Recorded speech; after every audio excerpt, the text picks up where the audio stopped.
Waziri Mkuu Kassim Majaliwa ameziagiza taasisi za kudhibiti viwango nchini zihakikishe uzalishaji wa bidhaa zote zinazozalishwa zikiwemo za afya zinakidhi ubora unaotakiwa na kuweza kushindana katika masoko ya kimataifa.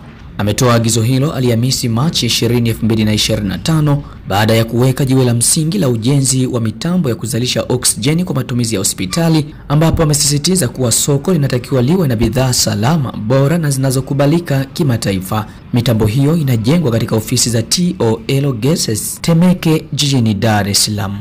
Amesema mradi huo utakapokamilika utazalisha lita milioni 4.1 za oksijeni ya matibabu kwa mwaka kuanzia mwaka 2026.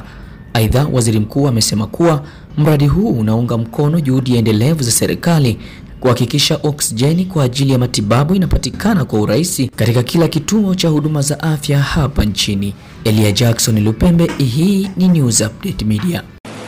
Serikali inatambua umuhimu wa oksijeni kwa maisha ya binadamu na kwamba upatikanaji wa oksijeni ya matibabu ni jambo la msingi katika kuokoa maisha, hasa wakati wa dharura za kiafya. Na hivyo upatikanaji wa oksijeni kwa wingi na kwa urahisi katika hospitali na vituo vya afya kwetu kama serikali tumeliweka kuwa ni jambo muhimu, kwa sababu linakwenda kuokoa wale wote walikuwa na matatizo ya kupumua na magonjwa yote yanayohitaji oksijeni, kama ambavyo ilielezwa na mganga wetu kutoka hospitali ya Temeke.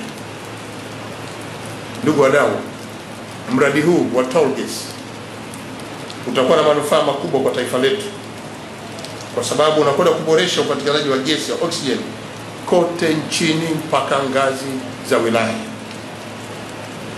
Mradi huu unaunga mkono juhudi endelevu za serikali yetu na kwenda kuhakikisha kwamba oksijeni ya matibabu inapatikana kwa wingi, kwa ukaribu na kwa urahisi zaidi. Kwa upande mwingine, mradi huu utaongeza upatikanaji wa oksijeni katika hospitali na zahanati kote na kupunguza vifo vinavyosababishwa na magonjwa ya kupumua, ikiwa ni pamoja na kupunguza vifo vya kina mama na kuokoa maisha ya wanawake na watoto wa taifa hili. Ndugu wadau wa sekta ya afya na TOL, pia utekelezaji wa mradi huu utasaidia kuboresha upatikanaji wa oksijeni matibabu kwa Tanzania na nchi za jirani ya Tanzania, baraka ya Afrika Mashariki, na tunataka twende mpaka kusini mwa jangwa la Sahara kwenye nchi za SADC.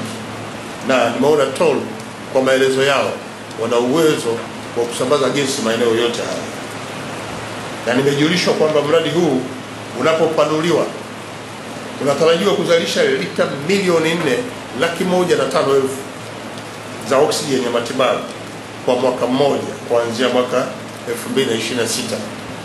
Hatua hii itaboresha upatikanaji wa oksijeni katika hospitali na vituo vya afya pamoja na kupunguza hasa gharama za upatikanaji wa oksijeni kwenye hospitali zetu. Na oksijeni hii inatarajiwa kupunguza gharama za matibabu kwa 35% katika hospitali na vituo vyote kote nchini. Hili ni jambo la kupongeza, tuwapigie makofi ndugu zetu TOL Gas, kwa sababu wanakwenda kumpunguzia gharama Mtanzania, wanakwenda kuipunguzia hospitali zetu gharama kubwa.